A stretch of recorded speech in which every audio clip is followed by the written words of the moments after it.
been thinking about work in particular lately because I'm preparing the message for Labor Day weekend. Uh, Please remember that we are offering a full worship service along with the message for Labor Day weekend. So hopefully that gives you some opportunity for respite on that weekend. But I've been thinking quite a bit about our work and how much harder all of our work in every area of our life is made by the realities that we're living through. And I know that you come to the end of a week and you wonder what in the world you accomplished, and yet you were working like crazy, burning the candle at both ends, spinning your wheels to figure out how to provide ministry and proclaim the gospel.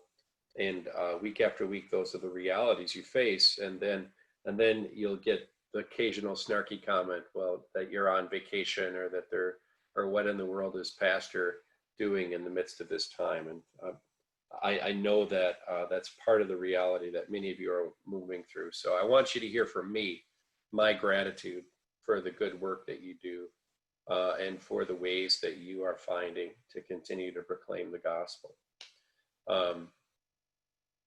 I want to share a brief devotion and give us just a short opportunity to connect with each other in small groups. The text that I'm messing around with a little bit is a very familiar text to you from Matthew 11. And in this invitation of Jesus, where Jesus says, "Come unto me," I note that Jesus does not say. He doesn't say, "Come unto me, you winners, you great ones, you satisfied ones, you ones who feel like you've got this, who feel like you've figured it out, you ones who come to the end of the day with a smile on your face, feeling like all is well." He doesn't say that. He says, "Come to me, all you that are weary and are carrying heavy burdens, and I will give you rest. Take my yoke upon you and learn from me, for I am gentle and humble in heart, and you will find rest for your souls. For my yoke is easy, and my burden is light." Let's take just a few minutes, maybe 4-5 minutes in small groups, and just share where you are experiencing a little bit of lightness, where your burden is being lightened. Moments or times when you felt that burden lightened, or people or opportunities or a word from God that's lightening your burden today. And I'll have Chris go. I'm going to open up those rooms, and so you'll see a button pop up on your screen to select.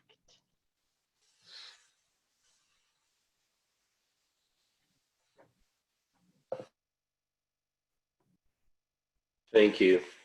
Let's not have everyone coveting my glasses now. Here's a prayer which is actually based on this text. Happens to be based on the Luke version, but it's on the Matthew. There isn't a Luke version. It's the text from Matthew. But I'll read this prayer from this Strength for Service, which was written during World War II for soldiers and sailors during World War II. Father in heaven, I accept this invitation and challenge today. What I cannot do for myself, I humbly entrust to Thee. Take away my sin and guilt. What I can do for the kingdom, I will seek to do well. Grant me the help promised to those who trust in You. We ask it in Jesus' name. Amen. Well, we have a full agenda today, and I'm looking forward to hearing from, if I can find it here, there it is. We're going to hear from some of our newer rostered leaders. In this case, happen to be interns who are serving throughout our synod. We're going to get to hear from them and the type of program that they're in. And then Pastor Elizabeth Hiller will share a little bit about the opportunity that's coming up next week for women in leaders in our church. And then we want to, this was something we did with presidents, and it was maybe more of a new resource for them, but we wanted to go out to the ELCA website and just show you some of the really practical resources that are relevant, especially at this time of year in the fall when we're beginning to look at some things around church management that maybe we haven't looked at in a bit. So we wanted to make sure you're aware of those. And then we'll have some opportunity for discussion at the end, just kind of where we're at with worship, with faith formation.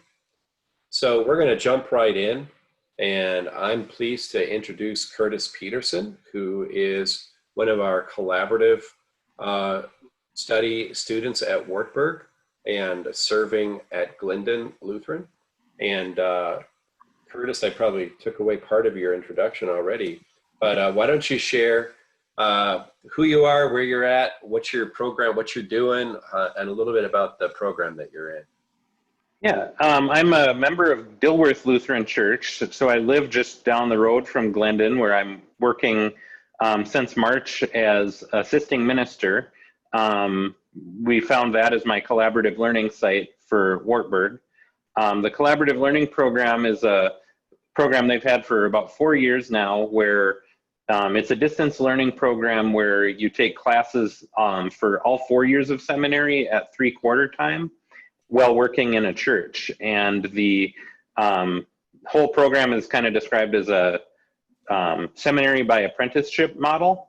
And the evaluated portion of the internship comes in the middle, just like a traditional internship would, except that some classes from the first, second, and final year get shifted to that time. So there's never a time where you're not in a internship, but or when you're not in class. Either way, but so I've been there since March, and working a lot on figuring out online worship and doing faith formation starting up next month, and I'm also starting my classes next month. So it'll be a exciting time, and I think there's other people that might be talking more that are in the same program but a little further along than I am. So. But for me, it's just figuring out the balance of going to seminary as I'm also putting everything I'm learning immediately into practice because I'm also working here at Glendon Lutheran. Thank you, Kurt. I just think this program, which I think started back in 2016, maybe 2015, it's one of many pathways to ordination, and I'm excited about it because it allows to happen just what's happening for someone to be trained in place while they continue to provide services that are needed for our church. And so I'm grateful for your presence there. And next up is someone in a very similar situation, Julie Carlson, who's also a collaborative student at Wartburg, a little further along in her educational process. She got a chance to share with the presidents last night. Julie, why don't you introduce yourself and share a little bit about what you'd like to. Yeah, thanks, Bishop Bill. As with Kurt, I am in the collaborative program. I'll be beginning my 3rd year. So as Kurt mentioned, we don't have the traditional dedicated year off from academics. We are 3/4 time, which is really great because we not only have the opportunity to be in classes with our academic class, but when we're this 3rd year, I'm doing kind of makeup for the one class less each semester. So you have the opportunity to be in classes with 1st year students, 2nd year students, 4th year students as well. So I have been serving as the SAM at Oscar Lake and Trinity Parish, 2 Point Parish, just west of Alexandria.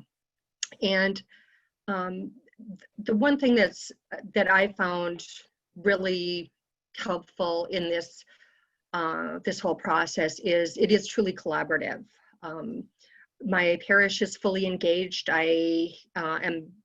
We have full support from the seminary, as well as I have a dedicated supervisor. Shout out to Pastor Catherine. I also have a designated mentor, Rachel Stout, as well as other aspects of a standard program later in my candidacy and so forth. So I am an experiential learner, so it's really been a valuable process, especially in these times of COVID where you're learning, you're learning, taking classes in seminary and actually get to practically apply them in real time. So, and I'm the first person in the Synod, so I was delighted when I found out Kurt would be joining me. But it has been a great program, and I feel mutually beneficial, not only for my growth and development, but also for the parish. Thanks, Julie. And we also hear good things from the parish, and that's true for you, Kurt. And so it feels like it's just a really good not only pathway to ordained ministry, but also solution to provide word and sacrament ministry in places where it might have been a challenge to provide it otherwise. So thanks for sharing that. Lynn Melchior is on the call. She's one of the Seminary X students at Luther. And so if you know anything about that, you know that means she's super duper busy. But Lynn, thanks for taking time out to be with us today. Absolutely, Bishop Bill. Luther Seminary has been focusing on innovation. And one of the things that they were looking at is an accelerated program. So they made a proposal, had it funded, and it's basically full-time seminary. So I go to school full-time, and then I'll finish my classes in 2 years. And then I'm doing a concurrent intern pastorship at First Lutheran Church in Fergus Falls. And so I go to school full-time, and I work as an intern pastor part-time as a vicar there.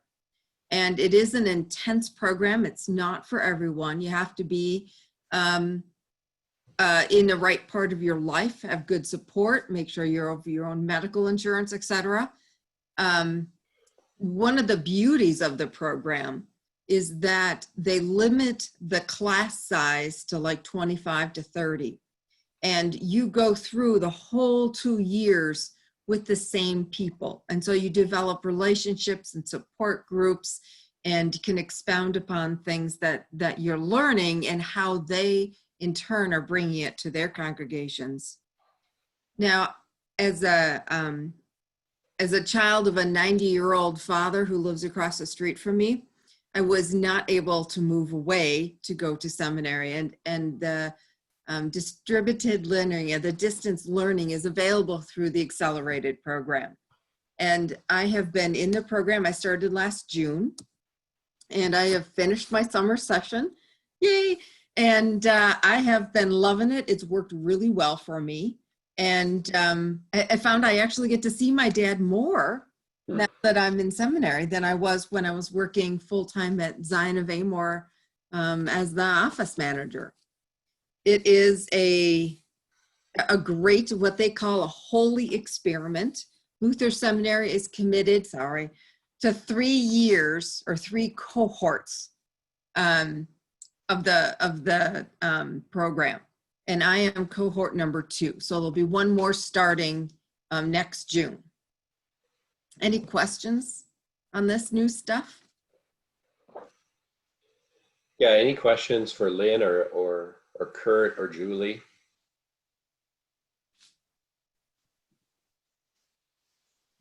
Great. Well, thanks, Lynn, for taking time out today as well. And it's good to see you. And also hear good things from First Lutheran in Fergus Falls about your work there. So that's great. Thank you. So There's an opportunity coming up called Moonrise Women Rise, which is, well, I'm just going to let Pastor Elizabeth Hiller, who's part of a cohort of women meeting around women and resiliency in ministry, to share, maybe share a little bit about that group as well, Elizabeth, and then Pastor Elizabeth, and then about that opportunity coming up. Hi, everyone. I'm Pastor Elizabeth Hiller, and I serve at Dilworth Lutheran Church. And on August 27th, which is Thursday, about a week and a half from now, from 8 to 9 p.m., women, church workers from the Synod, any type of professional ministry, are welcome to be a part of Women Rise, Moonrise. By the light of the last summer moon, we'll have a time of devotion and scripture and prayer. We will also hear from Pastor Emily Scott, founding pastor of St. Lydia's Dinner Church in Brooklyn, New York, and a mission developer in Baltimore currently. She'll share part of her new book, For All Who Hunger, which is, Chris Dernier is holding it up. It's a fantastic book about loneliness and resiliency and the way that God heals communities and pastors in ministry. To sign up for this, you can sign up with the link in the Northern Lights newsletter. If you go to the Northwest Minnesota Facebook page, there's also an event that you can click on to register and receive the Zoom link. This event is put on by the Women's Resiliency Task Force of our Synod. We're one of the small affinity groups for Northwest Minnesota Synod, who are a group working together to find ways to keep women healthy spiritually and otherwise in ministry in our Synod. Thanks, Pastor Elizabeth. This is great. I'm really excited about this. I got an opportunity to visit the dinner church at in Manhattan, Lydia's Table, right? So what's the name of it again? Yeah, I think I got that right. St. Lydia's, yep. St. Lydia's, yeah. And so I'm looking forward to this opportunity. I get to attend at least a small part of it, since even though I don't technically qualify. It's one of the fringe benefits of being a bishop. So great, thank you so much. Any questions for Pastor Elizabeth? Okay. Well, we thought it might be useful to go out to our ELCA website and show you some really practical resources that are available around things that related to church administration and church management. And many of you may already be familiar with this, but I'm always surprised to learn that some people aren't aware that these resources exist. So we wanted to make sure that you were. So I'm going to turn it over to Chris to talk a little bit about this. Hello, everyone. I hope that you are doing well, and thank you for spending part of your Tuesday with us. I'm going to share my screen. I'm going to make sure I have the right one up. And take you to our ELCA website and to the resource page.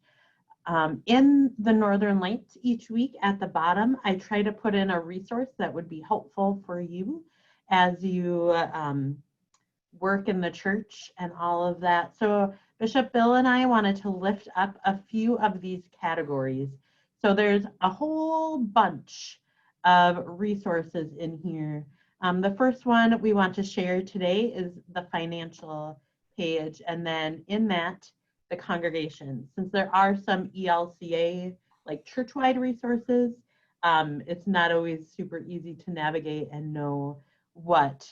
So one important site that Bishop Bill pointed out yesterday that I didn't know about is this financial best practices for congregations. Bishop Bill, you want to speak to this? I would say anywhere, depending on the year, anywhere from 3 to 10 times a year, we get inquiries into our office wondering about the possibility of financial malfeasance or embezzlement. And every so often, it turns out that indeed has happened. And the path forward is made much easier if there have been good best practices in place before that occurred. But what's even worse is when there's a suspicion of financial malfeasance, but because of the types of systems that are in place, there's no way to disprove that it has occurred. And so now we have someone whose reputation is at risk or is being spoiled, and it's happening simply because we didn't put in place systems to ensure that people were protected. And these financial best practices aren't mostly about keeping money safe. They're really about keeping people safe and their reputations. And so this is a great service that you can provide. I know that there will be times where you'll get, but this is the way we've always done it before. And, oh, Edna will be so upset if we tell her she has to count the money with somebody else. You know, all of that stuff, we're willing to help you with that and have those hard conversations if that's kind of the place where your congregation is at. But wanted you to be aware of this resource that you can share with leaders. And again, if you get pushback around stuff like this, don't hesitate to reach out to us. Yeah, and then some other things that I found that might be helpful on this finance in congregations is there's some work on narrative budgets. If you haven't included that in your annual report, it's a nice way to tell the story of how your congregation uses its money and the ministry that comes. And then down here is a council officer's job description. I'm not totally sure why it's in the finance, but it goes through president, vice president, at-large members. So if your constitution doesn't describe that, a good way to get ready for your nominating committees that will be probably coming up soon and preparing for annual meetings, that would be a good place for that.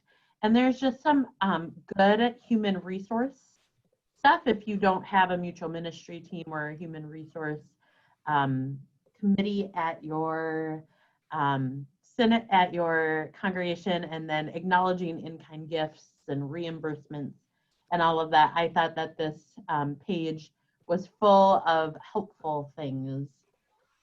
And then another thing that is almost breathing down our necks because August is over half done is, let me see, I know my alphabet. God's Work, Our Hands is coming up on September 13th.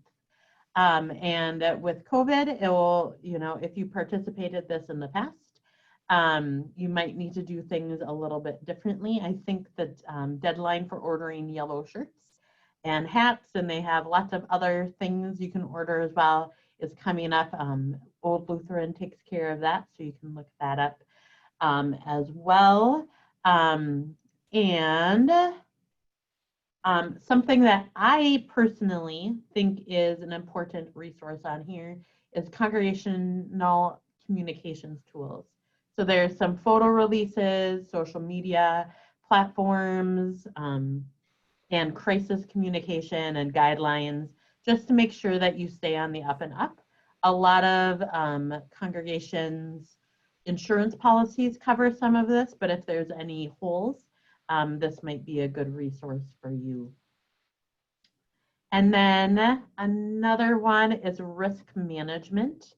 Again, in the world that we're in with COVID, that's probably something you've thought of more than you have in a long time, but there's all sorts of risk management that can go hand in hand with your congregation's insurance policies, embezzlement, active shooter, all those things that you don't want to have to worry about. There's resources here for that.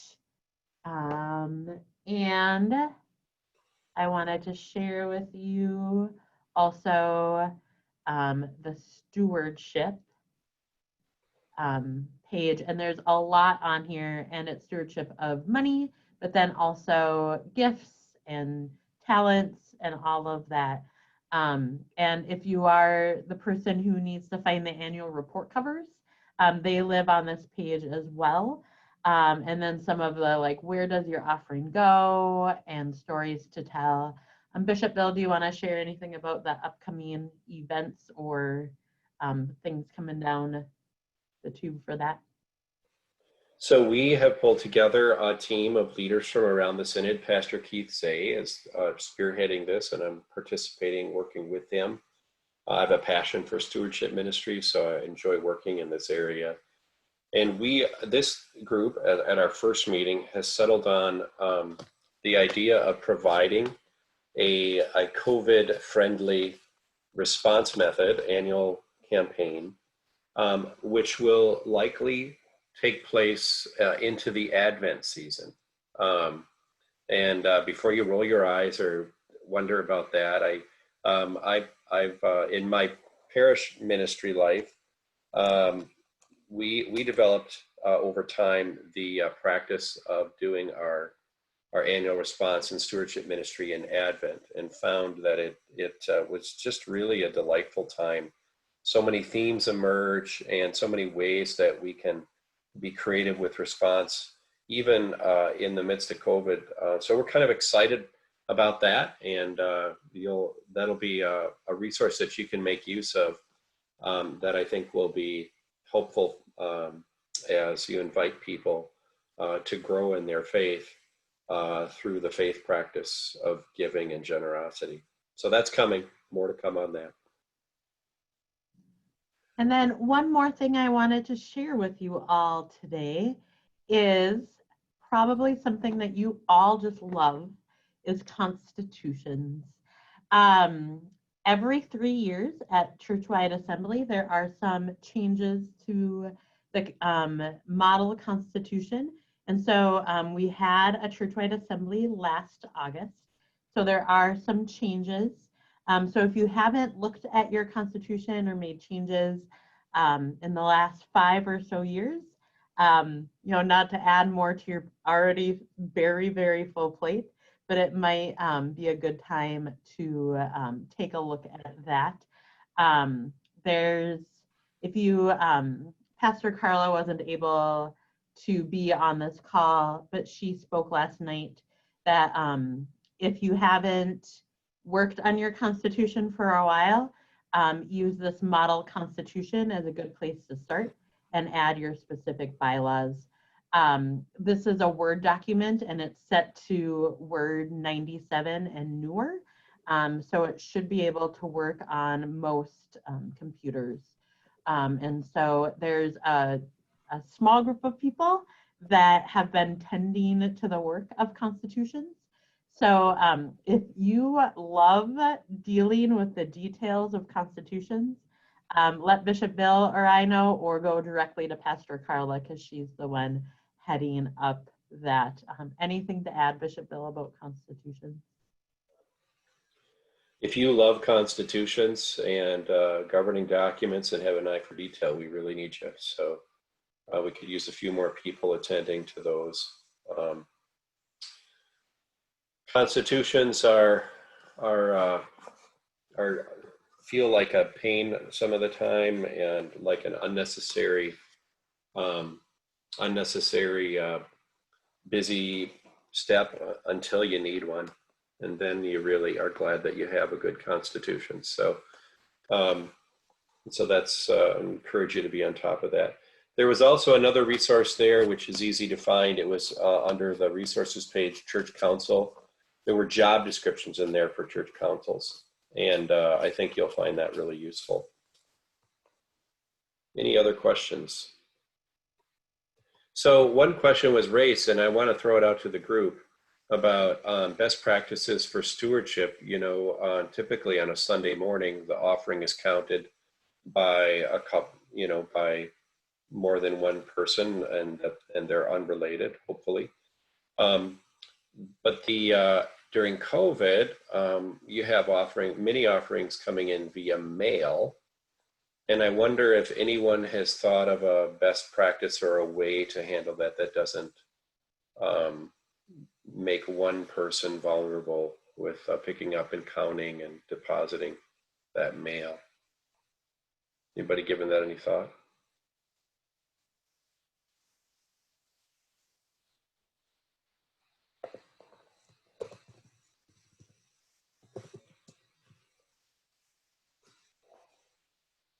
Well, I'm going to ask that question through our bishop's listserv, but I think that's a matter to attend to right now. If you've got somebody picking up the mail by themselves, counting the offering by themselves, and depositing it in the bank by themselves, you've created a vulnerability, probably not so much for theft, although that's a possibility, but more for them to be at risk of an accusation of some kind. So we need to think about that, and I'll do that too.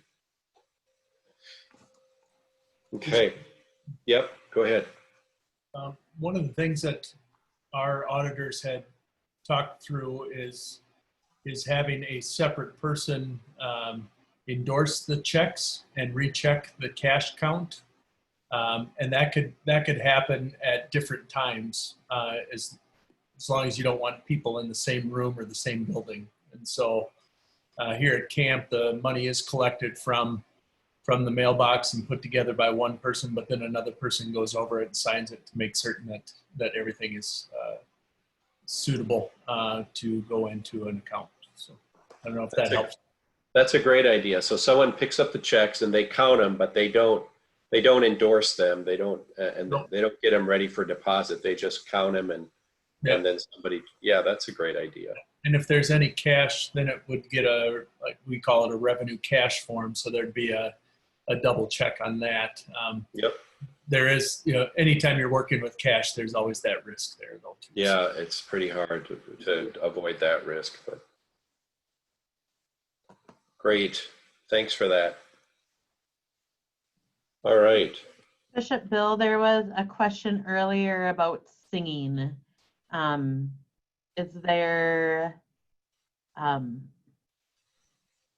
anything you want to speak to about that? I put in the Department of Health where it speaks to that, but is there anything you would like to say about singing? Well, I lean on what the science and the medical experts are saying. That it continues to be considered a high-risk activity, even if you're wearing a mask and social distanced. And that's why, like if there's a choir or a vocalist that you want to double that distance, that needs to be 12 feet and preferably behind a screen is even safer.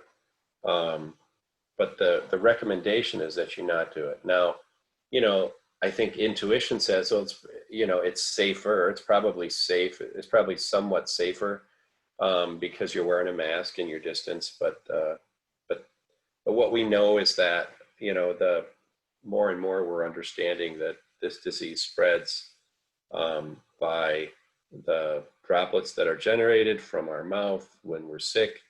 And we go through certain times where we're shedding just a lot of the virus, there are those days before you're symptomatic or when you're early symptomatic, when you're just massive amounts of virus are being shed in that way. And so the recommendation from the Department of Health is that you not sing indoors, but not have congregational singing. I miss singing though. I get people wanting to do it. I know, I miss it too. Mhm. Yeah, absolutely. One other resource that I've been putting in the Northern Lights and in your Monday emails is some faith formation resources. We did a panel a couple of Thursdays ago with some people who do faith formation in our synod. And there's some great suggestions, places to start, things to think of. There's a great part on online safety on there. And so if you don't read your Northern Lights, make sure I'll put it in tomorrow's and take a look at that for that. And then there's a video for that as well. So yeah, we are gonna, fall is coming up. It would be Rally Sunday in a couple of weeks for you all. And so to segue into our next portion, with fall coming up, what are we going to do? So So, sorry, I'm just responding. That's all right.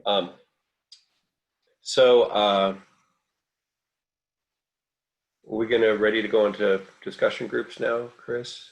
Yep. If you want So- to talk about the contingency plans and needing to dial back if necessary.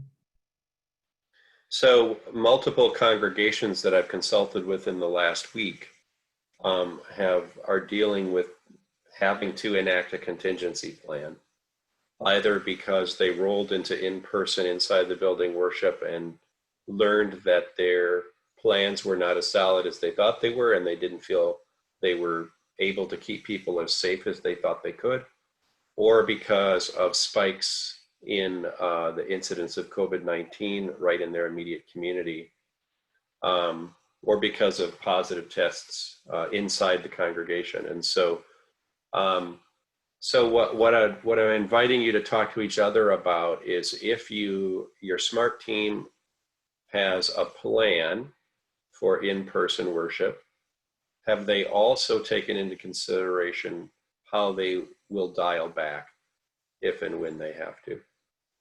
And how are you thinking about that?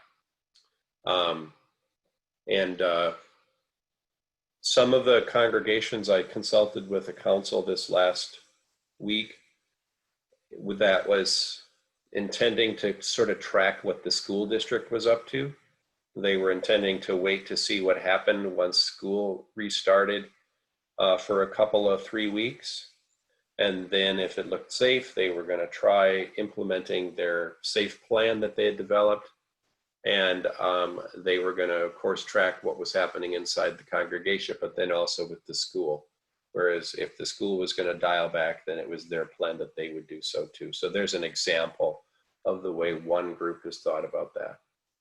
So we thought it'd be helpful to put you into some small groups and just talk to each other about what are you doing now? What are you, and what's being planned, and what kinds of contingencies are being talked about, if any.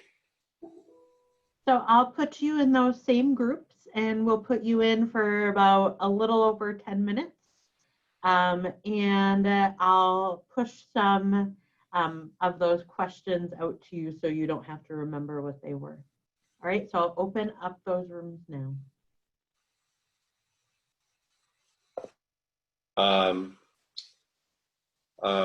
Any final announcements, Chris, before we? Fall theological registration is open. There'll be links to that in the Northern Lights. It's Monday and Tuesday, the 21st and 22nd of September. The Synod will do a worship service for Labor Day weekend. That will be in the Northern Lights on Wednesday, September 2nd. Labor Day is a little late this year. So there'll be clips of just Bishop Bill's sermon and the entire worship, both audio and visual for those. And so those will be in the Northern Lights. Yeah. Thank you for all that you do in navigating this time. Our prayer is that you can find a little bit of extra time of respite before fall starts. Thanks, Chris, and thanks, everybody. Thanks again for your good work. Let's pray. Holy God, we give you thanks for your presence with us in this moment, for the amazing ways that you're working through these leaders. In this time, you've led us to understand what's essential, proclaiming your gospel and loving our neighbor. I ask that you would work within and around us as we continue to do that and find creative ways to do so. And that as we move out of this time together, you would help us to be the church that's completely focused on proclaiming the good news of your Son, Jesus Christ, and loving your beloveds that you've placed around us. Use whatever was helpful and good in this time to uplift and encourage these leaders. And we know that anything that was unhelpful, you've already forgiven it. Lord, these things and anything else you see that we need, we ask that you would give us through Jesus Christ. Amen. Thanks, everybody. Take care.